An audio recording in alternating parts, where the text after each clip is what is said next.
Halo sobat, kembali lagi di channel Juara Donghua.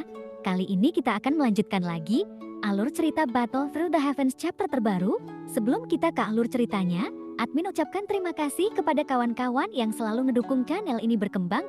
Sehat-sehat terus buat kalian semua. Oke, tanpa berlama-lama langsung saja kita ke alurnya. Terlihat di kompas, sosok Sioyan bersinar dengan 9 segel di antara alisnya. Lalu matanya pun nampak bersinar dengan kerlap-kerlip bintang. Pada saat itu, sosoknya menjauh dari kompas. Dan orang-orang kuat di belakangnya menginginkan sosok Sioyan. Sioyan pun juga ingin tahu keberadaan tak dikenal yang menyusulnya. Untungnya, mereka berpisah dan menggunakan klon jiwa untuk menarik benda ini. Dilihat dari orangnya, dia sangat besar. Tapi Sioyan masih tidak yakin apakah dia manusia, binatang, atau yang lainnya. Jadi dia hanya bisa membiarkan klon jiwa itu dan tetap melihat dengan matanya sendiri. Sekarang klon Yuan Shen telah menembus alam leluhur dan tidak ada keraguan tentang kekuatan Yuan Shen. Klon jiwa itu nampaknya tertahan di dalam kehampaan. Sioyan lalu melihat ke arah kehampaan, meskipun tidak dapat mendengar suaranya, ia dapat merasakan fluktuasi aneh yang datang dari kehampaan di sekitarnya. Terlebih lagi, dahulu gelombang ini tidak mengikuti kompas di mana tubuh utamanya berada, tetapi langsung menuju ke tempat klon Yuan Shen berada. Saya tidak tahu apakah hal ini disebabkan oleh hilangnya aura aslinya, atau apakah itu memang langsung datang ke arah klon Yuan Shen. Tidak mudah untuk bisa mencium ki dan darah Yuan Shen dalam kehampaan. Kemudian ada gelombang fluktuasi datang, dan Sioyan tidak berani gegabah dengan itu. Lalu matanya tertuju pada arah datangnya fluktuasi hebat, dan dia menunggunya. Setelah beberapa saat, fluktuasi menjadi semakin intens, dan dari tatapan Sioyan, samar-samar dia bisa melihat titik lampu merah yang membesar dengan kecepatan tinggi.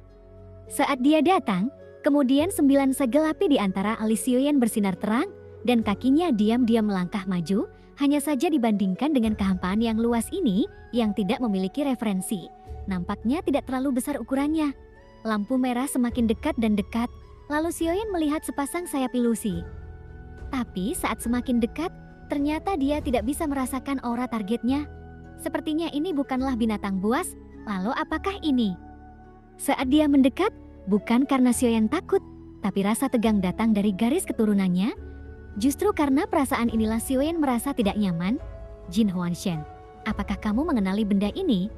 Pada klon jiwa, ternyata Sioyan membawa sisa jiwa dewa fantasi emas. Tanpa diduga, dia benar-benar keluar dari gerbang kuno, dan pilar Tianjun pun ternyata tidak menghilang. Sioyan tidak tahu apakah itu ilusi atau kenyataan. Ini adalah glasir darah raksasa. Glasir darah raksasa? Apakah itu? Suara Jin Huanshen yang sedikit mengejutkan keluar. Sioyan bingung saat mendengar ini dan bertanya dengan tergesa-gesa. Ini terjadi setelah kematian jiwa yang kuat. Jika tubuh fisik tidak ditangani dengan tepat waktu, serangga ini akan lahir. Padahal sebagian besar itu memakan darah jiwa. Dilihat dari ukuran serangga darah ini, setidaknya ia menetas dari tubuh singa yang menyatu dengan jiwanya. Sioyan tiba-tiba mendesis dingin saat mendengar ini. Di dunia kuno keabadian dan iblis, klan Yuan Shen ditangkap oleh klan obsesif dalam jumlah besar. Tentu saja ada banyak mayat. Tapi yang tidak disangka Sioyan adalah monster seperti itu akan hidup kembali setelah kematian jiwa. Bisakah benda ini digunakan untuknya? Sioyan bertanya lagi. Secara logika, itu mungkin, tetapi membutuhkan banyak sumber daya untuk memberi makan roh jahat ini dengan darah jiwa, kata Jin Huanshen. Sioyan memikirkannya dan mencobanya dengan bertarung dengannya, untuk melihat apakah itu dibutuhkan.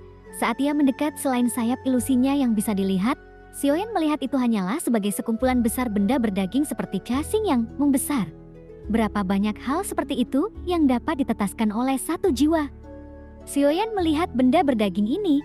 Meskipun dia telah melihat semuanya, sebelumnya dia masih merasa tidak nyaman. Setelah kematian klan kami, lalu kami semua akan dikremasi. Kami takut bayi darah raksasa akan menetas. Saat mereka menetas, maka mereka akan mewarisi kekuatan jiwa yang tumbuh dan menjadi raksasa asli, yang ternyata itu bisa memakan darah manusia dan berspesialisasi dalam memilih yang kuat untuk dimakan. Suatu ketika, raksasa muncul di dunia yang luas, yang menarik banyak orang kuat dari klan Yuan Shen untuk membunuhnya, kata Jin Huanshen.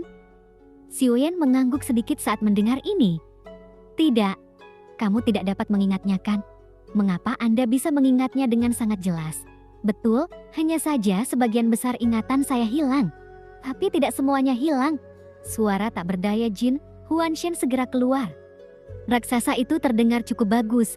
Apa menurutmu kamu bisa menangkapnya dan melatihnya menjadi raksasa, lalu merebut tubuhnya untuk menjadi salah satu klonku?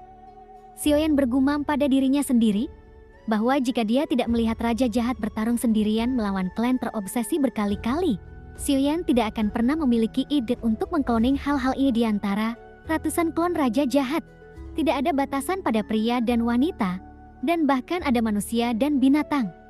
Sama seperti kata-kata yang diucapkan oleh Raja Jahat, bahwa ini melanggar aturan. Kemudian dalam sekejap mata, sosok itu mendekat dan semakin dekat meskipun dia berlari lurus ke arah Xiaoyan. Namun sepertinya dia telah menahannya sejak lama dan berharap dia bisa segera menghisap darah Xiaoyan. Jiwa-jiwa yang hidup datang dari tempat sosok berdaging itu berada.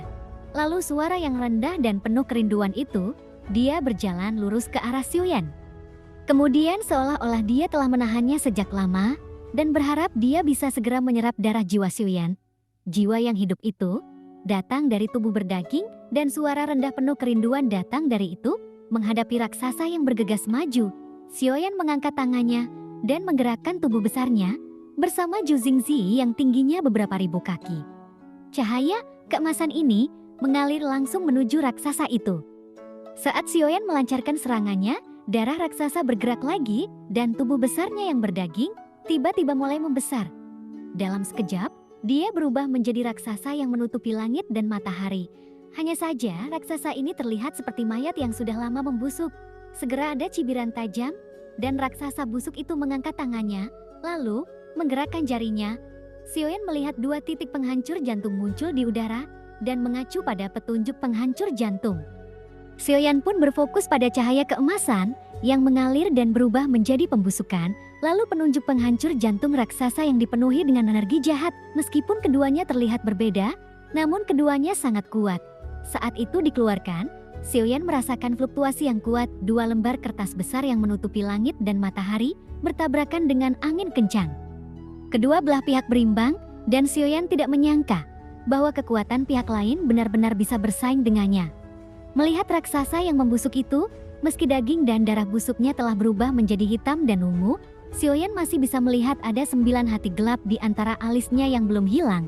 Melalui segel bintang, pada dasarnya dapat ditentukan bahwa kekuatan Yuan Shen selama hidupnya setidaknya adalah bintang 9. Jika dilihat dari kekuatan jari ini, sudah pasti di atas 9 bintang dan dia adalah seorang Zujin Yuan.